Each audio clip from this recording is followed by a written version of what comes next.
51 al 59. Juan 6.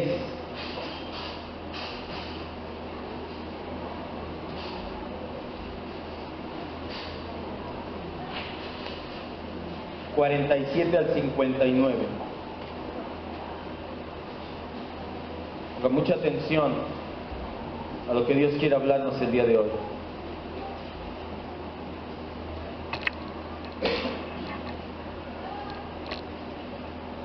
Dice la Escritura en Juan 6, 51 al 59. 47, vamos a leerlo. No importa que algunas veces se traslapen, se encimen las citas con la cita anterior, de la semana anterior, de todos modos es parte del contexto. Dice: de verdad les digo, el que cree en mí tiene vida eterna.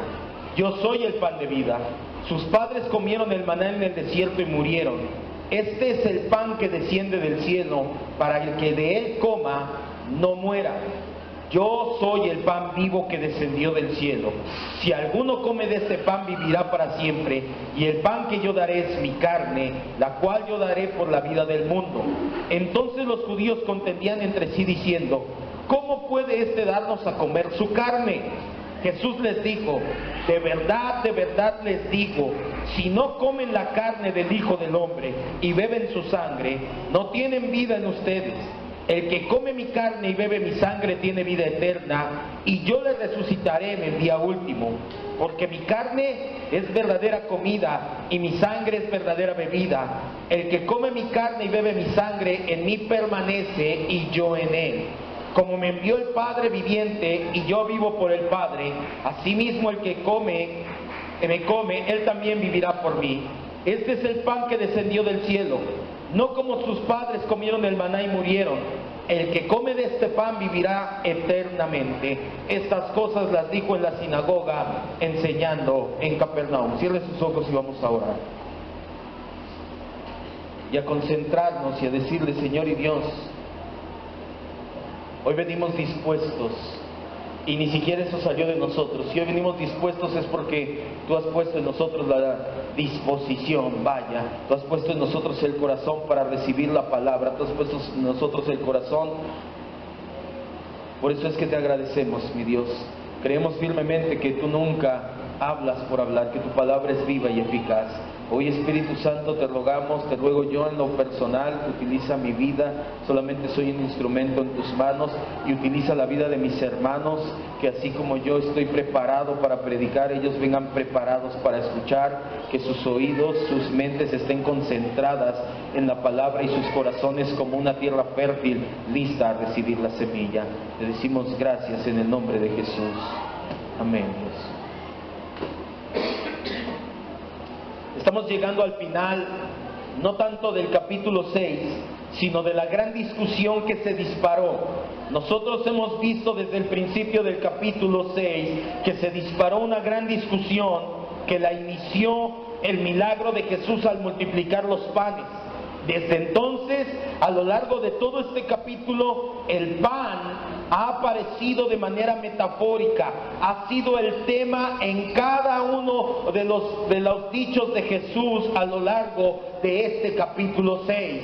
Pero en los versículos que vamos a estudiar a continuación, surge algo que muchos todavía ponen en entredicho si verdaderamente es inspirado por el Señor, y que muchos no han entendido hasta la fecha, cuando Jesús dijo: coman mi carne y beban mi sangre.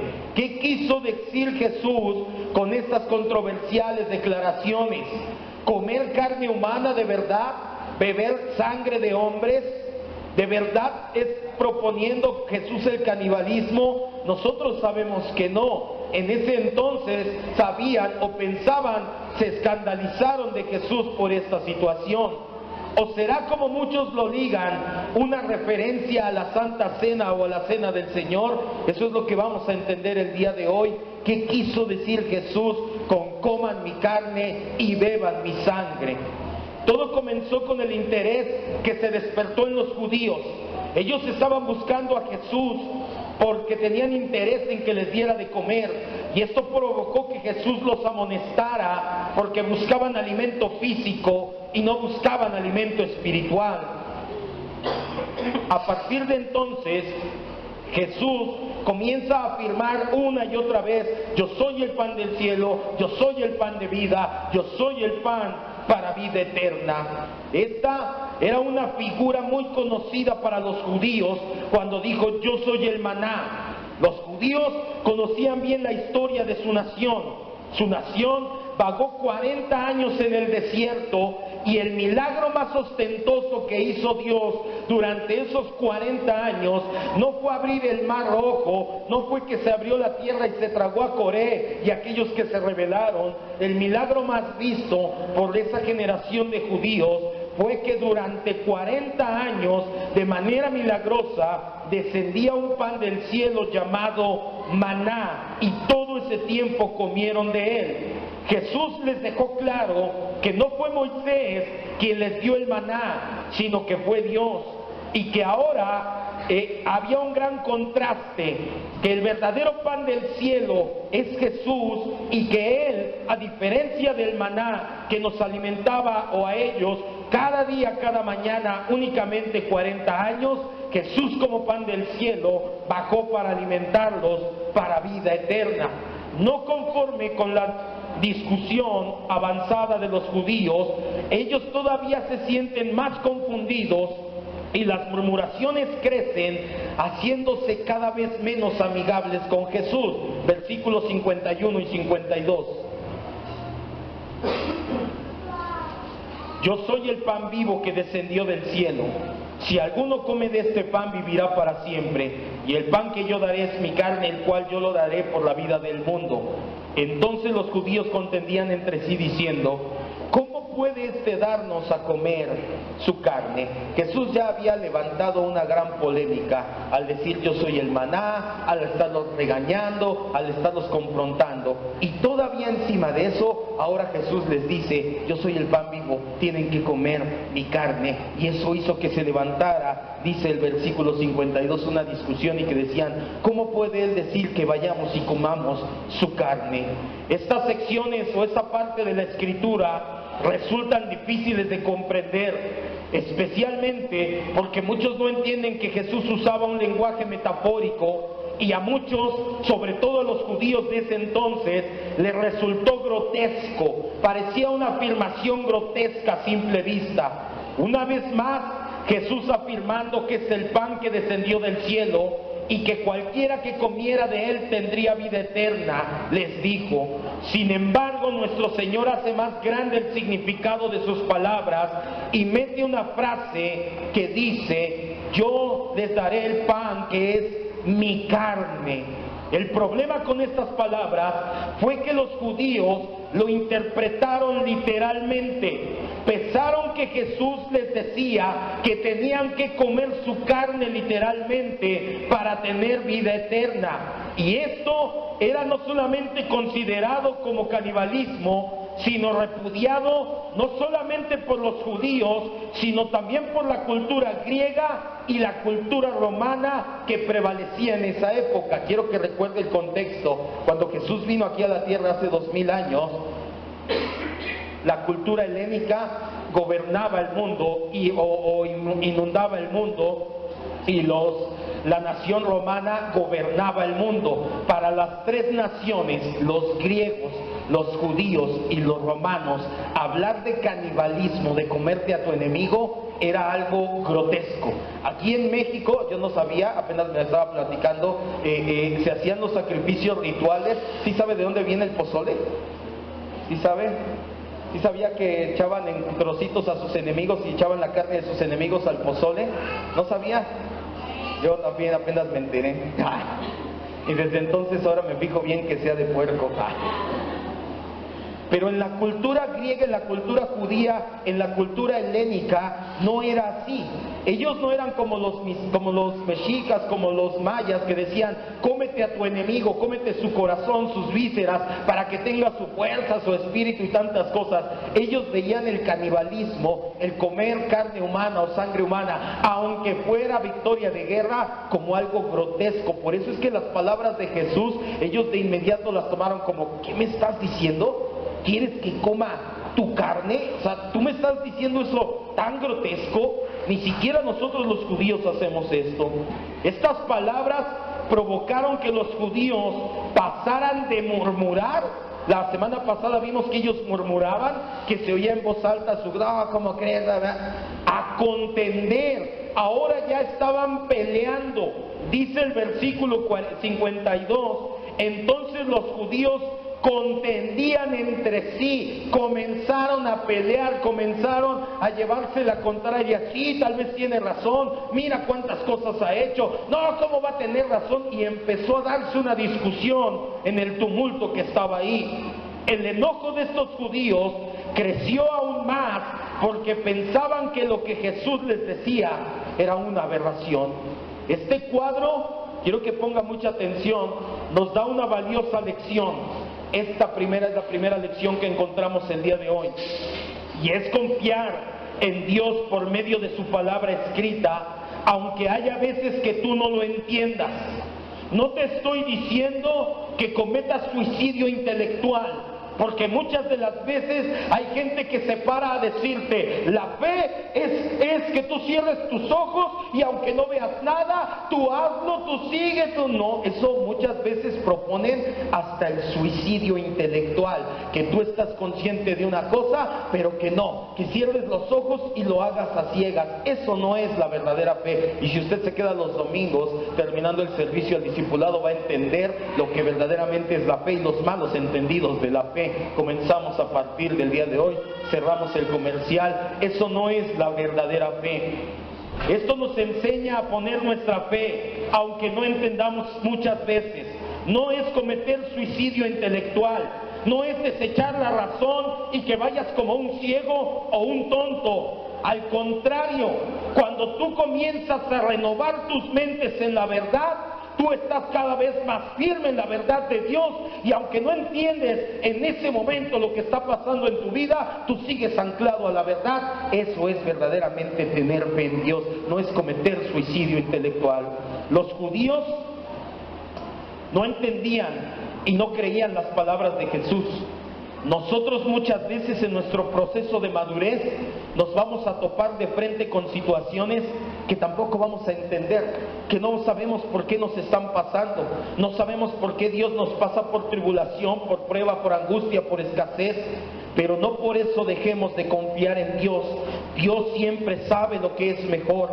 Él desea lo mejor para nosotros. ¿Cuántos dicen amén? ¿Sabe qué es lo mejor para usted? Ser como Cristo. Porque muchas veces decimos, estamos en la prueba, pero el Señor desea lo mejor para mí, y aunque me quitó este dinero, yo sé que me lo va a regresar 7 veces 7. No es cierto. ¿Sabes qué es lo que quiere Dios para ti? ¿Qué es lo mejor de Dios para tu vida? Que seas como Cristo. ¿Cuántos dicen amén? A ver, amén. Dígale amén, yo quiero ser como Cristo. El peor enemigo, escuche bien, en medio de una situación difícil, el peor enemigo de tu vida es la incredulidad. No alimentes la incredulidad como lo hicieron los judíos, que empezaron a dejar salir sus dudas y empezaron a contender y a murmurar.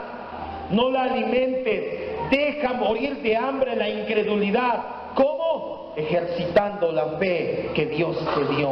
Para eso es la renovación de la mente.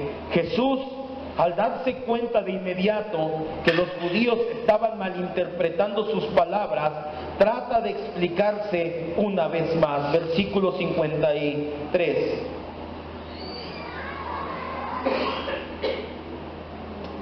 De cierto, de verdad, amén, amén. Si no comen la carne del Hijo del Hombre y beben su sangre, no tienen vida en ustedes. De hecho, y ahorita lo vamos a entender, nosotros lo podemos ver y se quiso explicar más, pues si todavía, no solamente primero dijo su carne, ahora dijo su sangre. O sea, ¿cómo dice que se quiso explicar más? Sí, Jesús estaba ahondando en su explicación y ahorita lo va a entender. Comer carne humana, eso era y es todavía un acto de canibalismo no aceptado en la cultura judía, ya lo dejamos claro. Beber sangre, por favor, Jesús la está regando. Los judíos tenían completamente prohibido beber sangre. Levítico 7, 26 y 27. Deje su separador en Juan, porque vamos a estar regresando. Y vamos a estar también en el libro de Levítico, unos cuantos versículos, también más adelante. Levítico 7, 26 y 27. No se pierda, no pierda el hilo de esta enseñanza. Jesús confronta a los religiosos judíos y les empieza a decir nuevamente, mete como metáfora el pan, pero ahora agrega una situación más. Dice, el pan es mi carne, tienen que comer mi carne. Y la gente se escandalizó, ¿comer carne humana? No soy caníbal, ni siquiera los romanos ni los griegos hacían eso. Alejandro Magno conquistaba ciudades y él, en lugar de comerse a la gente, lo que hacía era poner bibliotecas y poner maestros que les enseñaran la cultura griega. Por eso se llama helenismo esa situación. Por eso hay varias Alejandrías alrededor del mundo, o ciudades que se llamaron Alejandrías alrededor del mundo, pero no se comían a sus enemigos. Y Jesús ahora les dice, bueno, también beban mi sangre. Para los judíos chocó en su mente de inmediato. Levítico 7, 26 y 27. Cualquier persona que comiera de alguna sangre, tal persona será cortada de entre su pueblo. 26. Además, ninguna sangre comerán en ningún lugar en donde habiten, ni de aves, ni de bestias, obviamente ni de seres humanos. Versículo 27, cualquier persona que comiere de alguna sangre, vaya, de la sangre que sea, no importa que sea sangre de pájaro, no importa que sea sangre de res, sangre de puerco, sangre de humano, cualquier sangre que tú comas o que bebas, en este caso es indistinto, tal persona se va del pueblo, no pertenece al pueblo. Si una persona la sorprende bebiendo sangre del animal que sea, o peor aún de una persona, córtalo del pueblo, que se vaya. Lo que la mayoría de inmediato opinan, ¿a qué se refería Jesús con estas palabras? Es que Jesús estaba hablando de la Santa Cena que celebramos en la iglesia, pero eso es muy poco probable. Nosotros ya lo vemos desde un punto de vista distinto, ya lo vemos después de que pasaron las situaciones con la Santa Cena instituida 2 años después. Pero una hermenéutica correcta, que es la hermenéutica, la correcta interpretación de la Escritura, nos dice que entre otras preguntas planteemos a quién se lo dijo, a quién le dijo que bebieran su sangre, ¿a los discípulos? No. ¿A quién se lo dijo? ¿A los judíos? ¿A los incrédulos?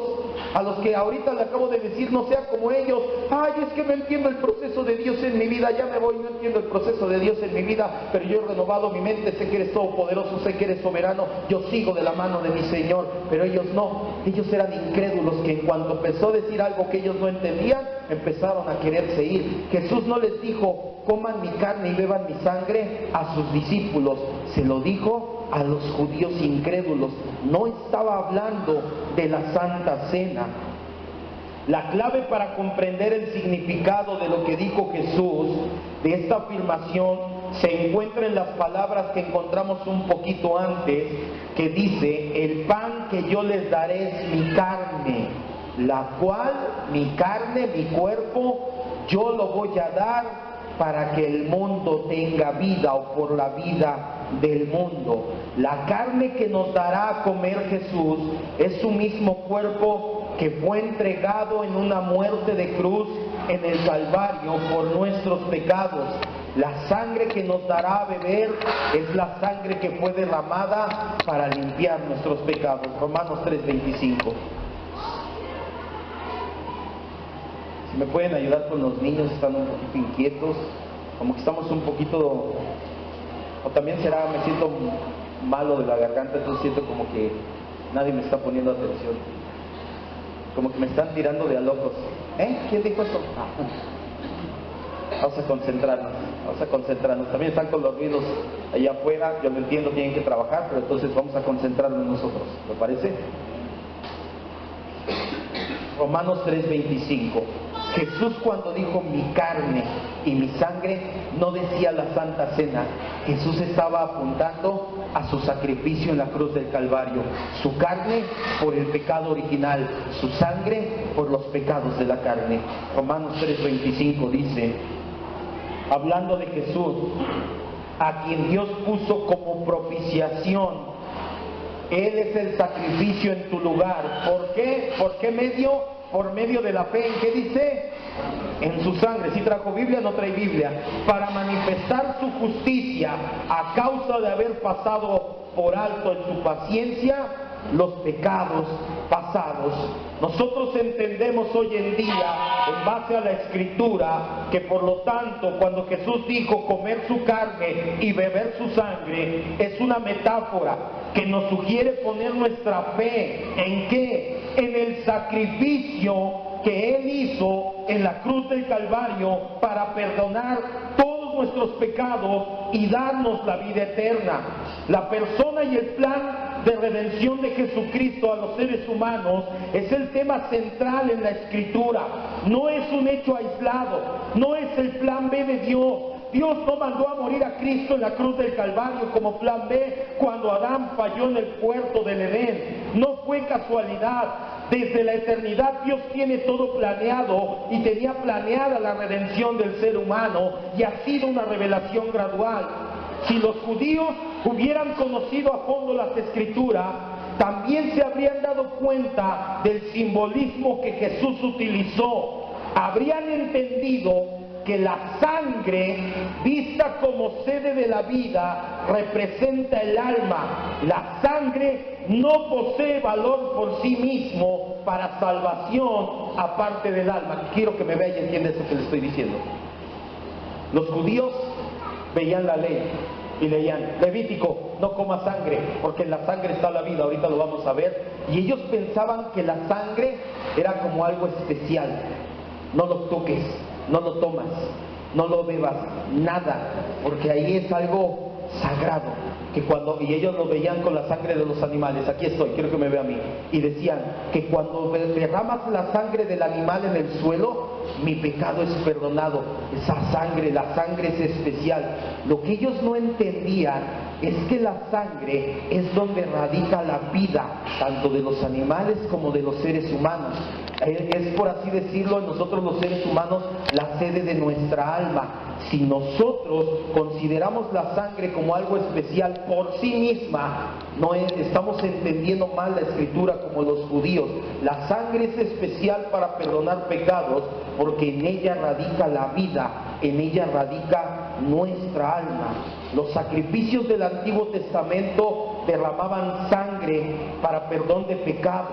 Esto es lo que Dios estableció desde Génesis, no vaya 9:4, cuando le dice a Noé que haga el sacrificio. Lo vemos también en Deuteronomio 15:23, pero sobre todo, ahí sí, vamos, Levítico 17:11.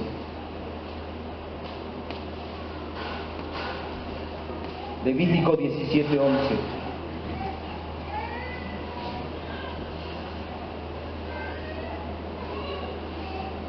No es que la sangre de los animales o la sangre humana sea especial por sí misma, sino que la vida, el alma del ser humano radica en la sangre. ¿Quién puede vivir sin sangre? Nadie. Si tú no tienes alma, no tienes vida. La palabra nefesh en el hebreo para alma significa vida también. Muchas veces lo traducían como vida, muchas veces lo tradujeron como alma, la palabra nefesh. En Levítico 17:11 vemos que Dios dijo: derramen sangre para que sus pecados sean cubiertos. ¿Ya lo tenemos? Porque la vida de la carne, ¿en dónde dice que está? En la sangre está. Yo les he dado la sangre para hacer, ¿qué dice? Expiación.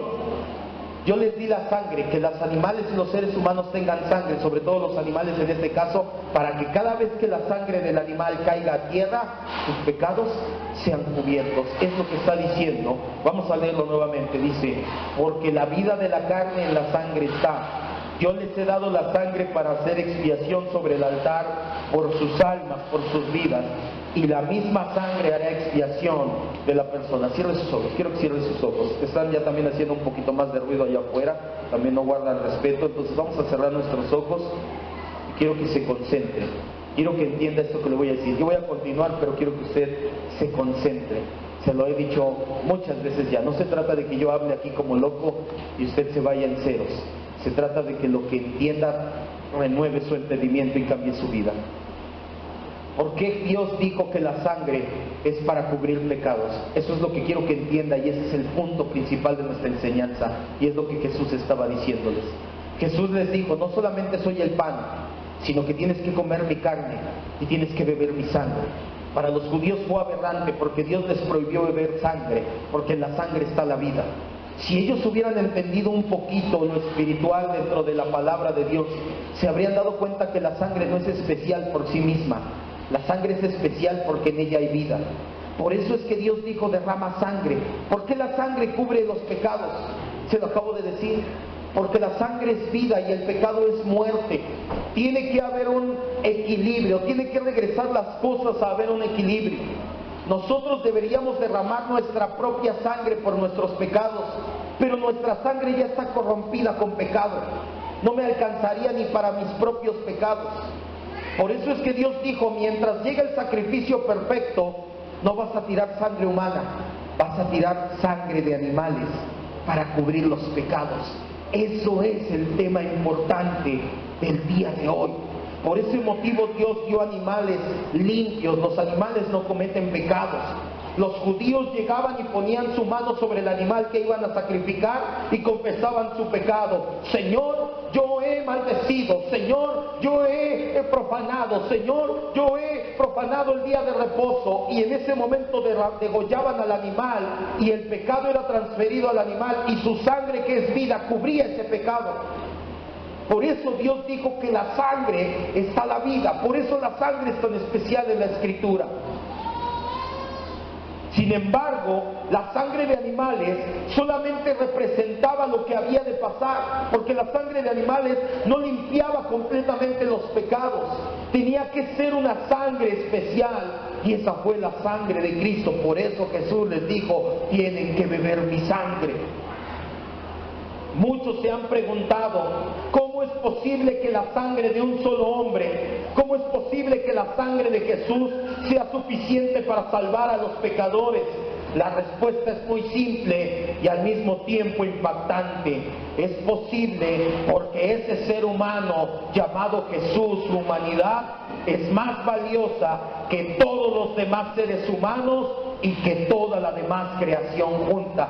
Por eso es que la sangre de Jesús limpia los pecados eternamente. Siga con sus ojos cerrados.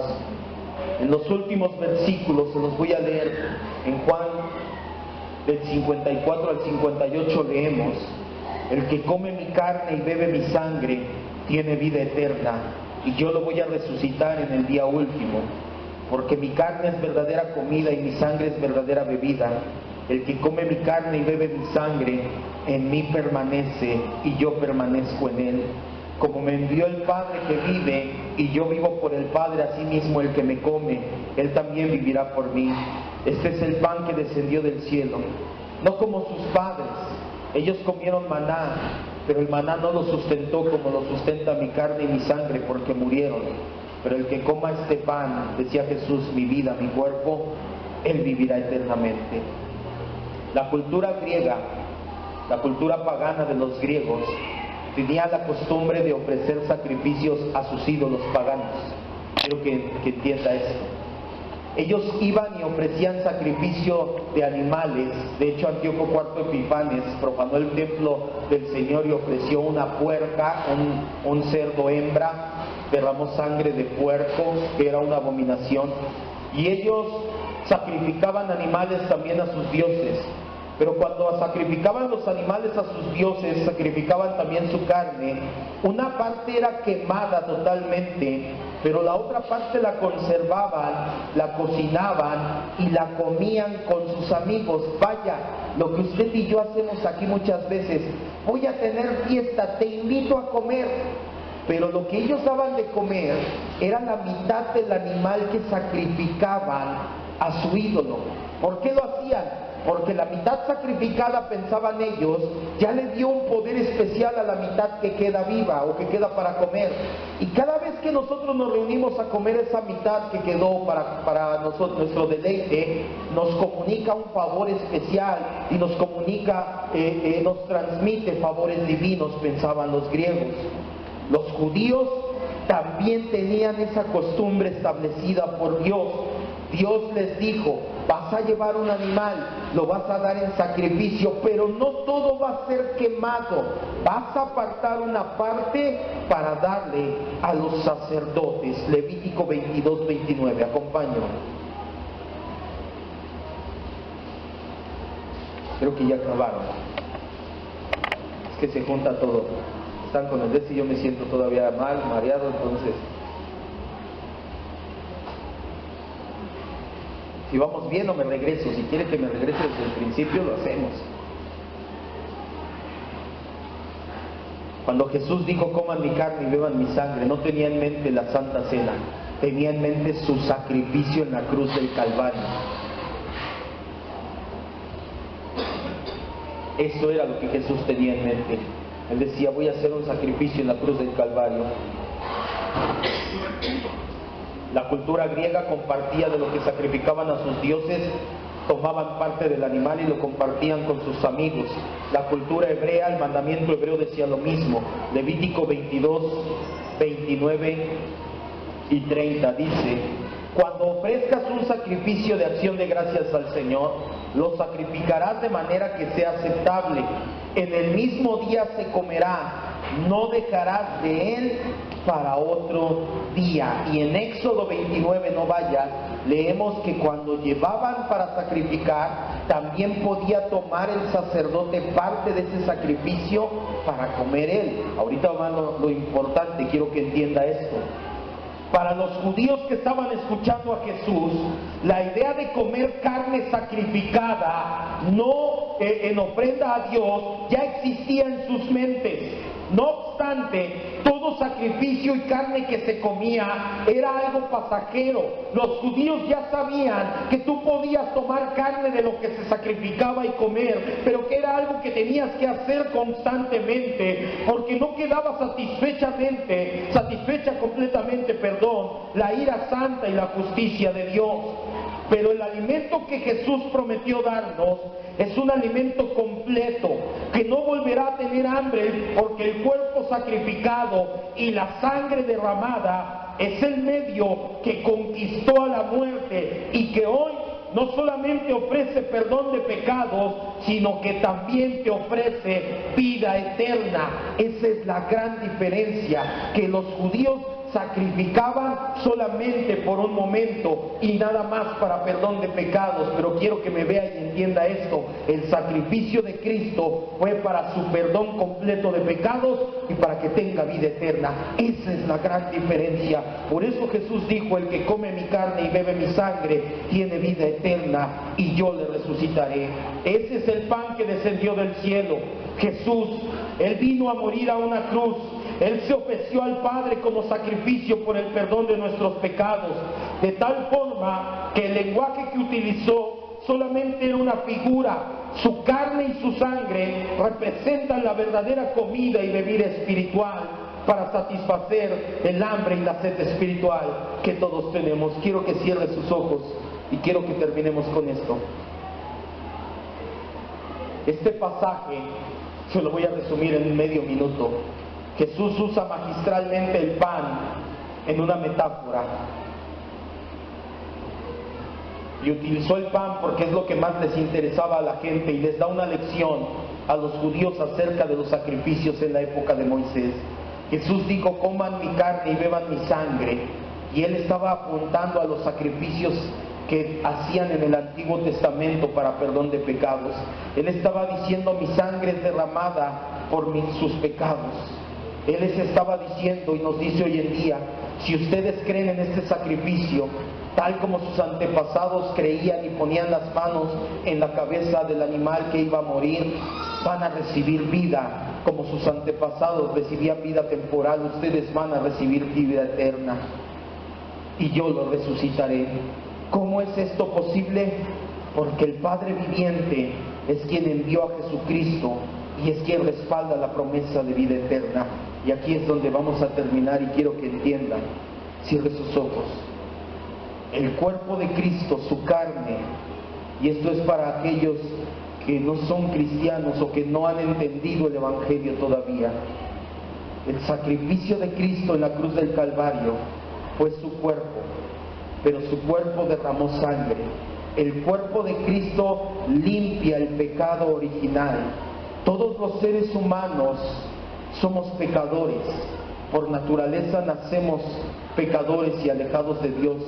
A esta doctrina se le conoce como pecado original, y yo lo digo porque sé que hay gente aquí que no ha escuchado el Evangelio.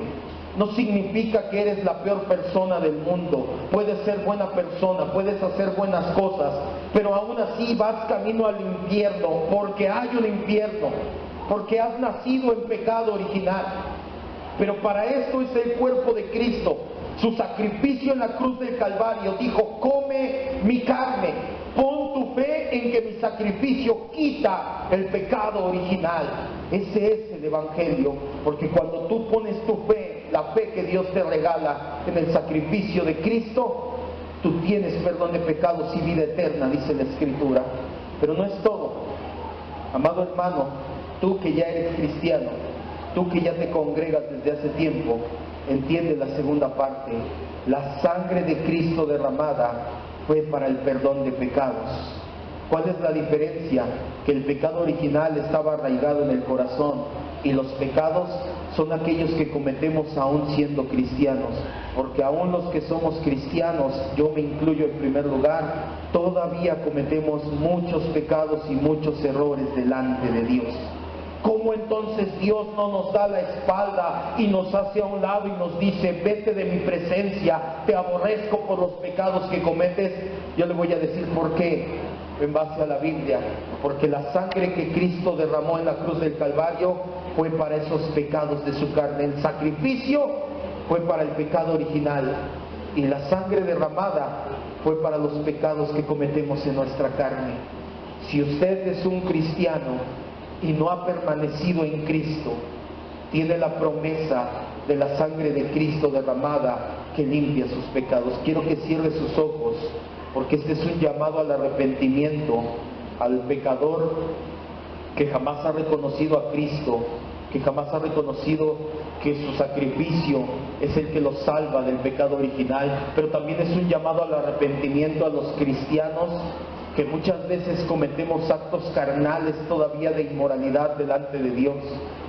Quiero recordarte que la sangre de Cristo fue derramada para limpiar esos pecados. No significa que tienes permiso para seguir pecando. Significa que cada vez que tú caes, en lugar de quedarte tirado y no levantarte y no seguir adelante, tú puedes apelar al abogado, tú puedes apelar a la sangre preciosa derramada en la cruz y decirle al Señor: gracias, porque tu sangre limpió mis pecados. Y cada vez que cometemos pecados, voltear y decirle: gracias, porque tu sangre derramada es la que permite que yo siga en el camino. Me he encontrado muchas veces con personas que han dejado el camino del Señor porque han batallado con hábitos pecaminosos, y nunca nadie les enseñó esta verdad: que no, a Dios no le agrada que cometas esos hábitos, que Dios está esperando, planeó mejor dicho, la permanencia en Cristo para dejar esos hábitos. Pero mientras pasa eso, la sangre de Cristo está ahí derramada para perdón de pecados. Si tú has pensado que te vas a retirar, que no eres buen cristiano, que ya te vas, quiero recordarte, quiero decirte que la sangre de Cristo fue derramada para nosotros los cristianos, para que nosotros podamos seguir caminando de la mano del Señor. El sacrificio, su cuerpo, comer su cuerpo, fue cuando tú viniste a los pies del Salvador y el pecado original fue quitado. Su sangre, beber su sangre, es cuando tú pones la fe en esa sangre. Romanos 3:25, la fe en la sangre preciosa. Cuando tú pones tu fe y dices: Señor, yo creo que tu sangre cubrió mis pecados que he cometido. Aún a pesar de ser cristiano cometí pecados, pero creo que tu sangre los ha cubierto. Cierre sus ojos. Y si usted no se llena de agradecimiento por esta verdad, reconsidere bien su estado espiritual, porque esta verdad debería de ser reconfortante para todos. Y si usted piensa: yo no lo necesito, soy muy bueno, no he pecado, la arrogancia lo tiene cegado. Todos necesitamos la sangre de Cristo para perdón de nuestros pecados. Su sacrificio y su sangre, comer su carne y beber su sangre, son lo que nos tiene aquí el día de hoy. A eso se refería Jesús. Jesús sabía que los judíos lo iban a entender, porque ellos sabían lo que era la sangre. Y Él sabe que nosotros lo vamos a entender el día de hoy. Señor y Dios, te damos gracias, Padre maravilloso, por esta enseñanza que has traído a nuestras vidas. Renueva nuestras mentes con esta enseñanza. Queremos permanecer en ti. Reconocemos que tu sacrificio, nos apegamos a que tu sacrificio ha quitado el pecado original de nuestras vidas. Y también apelamos a tu sangre, clamamos a ella, confesamos, tenemos fe en que tu sangre limpia nuestros pecados de la carne. Porque muchas veces pecamos y de muchas maneras, pero esa sangre derramada fue para limpiar esos pecados. No permita, Señor, que sigamos viviendo de la misma manera, pues no queremos hacerlo, no porque tu sangre fue derramada queremos seguir viviendo igual, sino que esta verdad nos transforme y nos dé aliento para seguir adelante de tu mano. Y que cada vez que caigamos, porque vamos a caer, eso es una verdad, aunque esperamos que cada vez sea menos, tu Espíritu Santo traiga a memoria esta verdad, que la sangre que derramaste fue para perdón de los pecados de mi carne, para que a pesar de que soy cristiano y peco, la sangre está ahí para perdonar esos malos actos delante de ti. Que esta verdad renueve siempre nuestra mente, Señor. Es nuestra oración.